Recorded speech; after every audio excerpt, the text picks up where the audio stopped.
네, 이 싱가포르는 두 정상의 이동과 경호 등 여러 인프라가 잘 갖춰진 데다 판문점은 상징성 면에서 부담이 됐다는 분석이 나옵니다. 트럼프 대통령이 추후 방북 가능성도 거론되고 있는데요. 워싱턴에서 이승우 특파원입니다.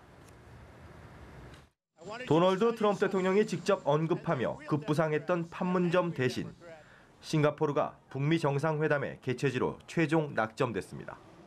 싱가포르는 외교적 중립지역으로 과거 북미 간 비공식 접촉이 이뤄진 곳인데다 두 정상의 이동과 경호, 언론 접근성 등 여러 인프라가 잘 갖춰진 점 등이 높이 평가된 것으로 보입니다.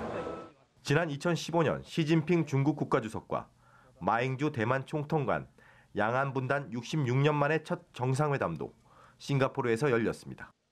지리적으로도 평양에서 4,700km 거리로 중간 급유 없이 비행할 수 있고 미국과 북한 대사관이 모두 자리 잡고 있다는 점에서 실무 준비에 유리하다는 장점도 있습니다.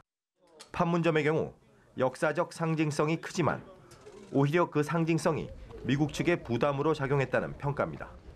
미국 입장에서 볼 때 두 정상이 판문점에서 만날 경우 북한에 정치적으로 이용될 소지가 있고 회담 결과가 만족스럽지 못할 경우 정치적 후폭풍에 부닥칠 수 있다는 겁니다.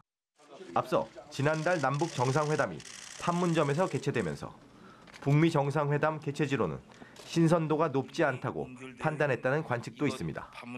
대신 트럼프 대통령은 북미 정상회담 결과에 따라 북한 평양을 방문할 가능성이 거론됩니다.